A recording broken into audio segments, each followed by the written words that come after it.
Bien dans son job pour parler de sport et de management. Oui, le sport est un élément éducatif qui peut transformer et faire devenir entrepreneur. C'est un petit peu l'histoire de David Inkel. Bonjour David. Bonjour. Très heureux de vous accueillir. Alors, ancien sportif de haut niveau, ancien champion de judo en moins de 81 kilos. Ouais, c'était il y a longtemps, ouais.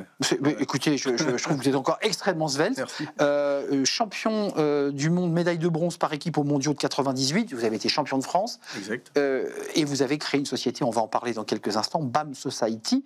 Et vous êtes par ailleurs vice-président de la Fédération française de judo, qui est une belle fédération parce qu'elle nous ramène toujours plein de médailles. Une très belle fédération, 10 médailles au dernier Jeux de Paris. On a de très beaux athlètes dans cette fédé, puis de très très belles images. On pense évidemment à Teddy Riner, et pas seulement.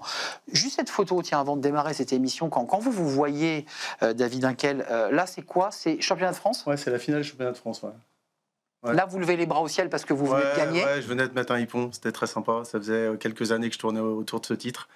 Et en finale, je mets un balayage dans le temps, magnifique. Donc j'étais très heureux. Et je me retourne vers ma mère, voilà, qui m'a accompagné toute ma carrière. C'est très intéressant parce que les sportifs de haut niveau, les champions que vous êtes, quand vous voyez une image, celle-ci, en une seconde, vous savez ce qui s'est passé, ce qui se passait dans votre tête et ce que vous veniez de faire au niveau technique. C'est incroyable. Ouais. C'était il y a plus de 20 ans. Après, c'est des moments d'émotion qui marquent une vie. Et on a l'impression que quand on y reparle, les quelques secondes ont été au ralenti, on arrive tout à fait à les décortiquer. C'est juste ce que vous dites. Le judo, c'est un sport très particulier dans sa structure même d'apprentissage. On apprend à tomber, on apprend à respecter. C'est ça. Qu'est-ce que vous a appris le judo? Le judo, je vais dire, m'a tout appris. Enfin, je suis un enfant du judo, j'ai commencé le judo à 6 ans, j'ai lâché le judo, j'avais 30 ans, et après je suis devenu entrepreneur. Vous parlez Enfin, c'est un sport qui est singulier. D'abord, c'est un sport individuel, mais à pratique collective. On peut jamais pratiquer le judo tout seul. Donc parfois, je mets une photo, vous mettez un judoka, quelqu'un en kimono, et vous demandez ce que c'est, on dit un judoka, bah non, pour être judoka, il faut être deux. Et pour travailler avec quelqu'un, il faut que les deux sortent plus riches.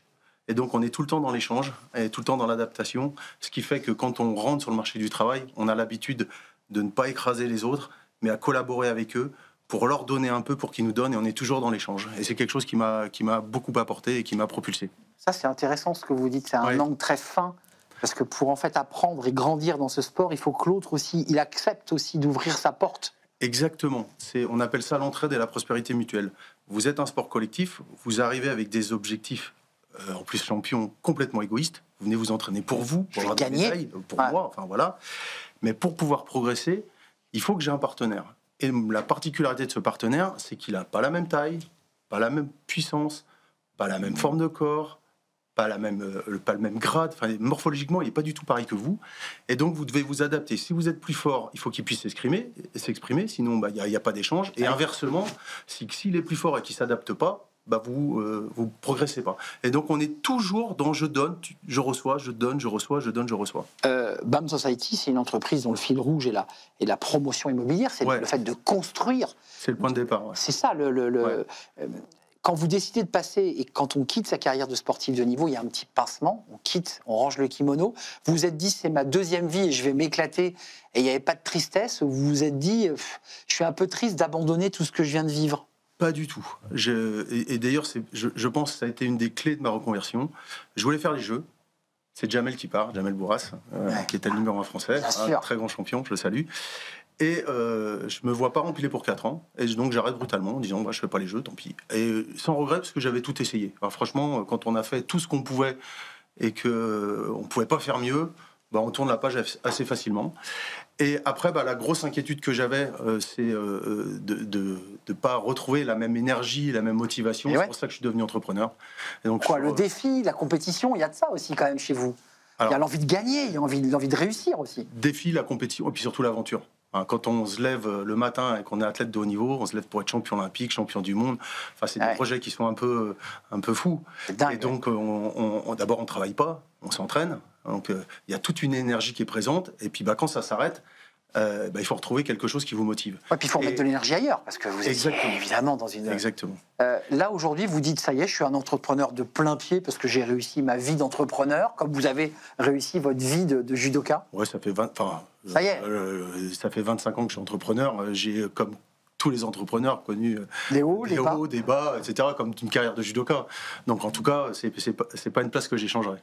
On dit souvent avant de nous quitter que le judo, c'est aussi utiliser la force de l'autre, l'énergie de l'autre, et on le voit parfois sur des déplacements, sur un mouvement de pied, hop, l'adversaire tombe. Exactement. Ça, vous le faites, ça aussi, dans le... Complètement. Mais attends, je vais aller même un peu plus loin, mais complètement.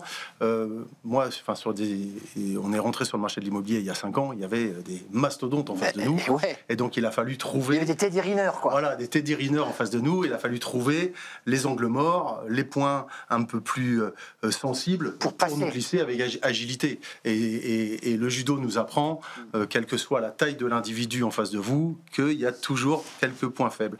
Mais on parle toujours d'utiliser la force de l'adversaire, mais je fais aussi l'effet miroir. On peut utiliser maladroitement notre force, et donc ça nous oblige toujours à faire très attention, à doser, à bien le mettre au bon endroit, parce que, à l'inverse, si on fait on fait mal et qu'on met la force au mauvais endroit, et c'est nous qui basculons. Et pour l'entrepreneur, c'est une incidence directe. Exactement.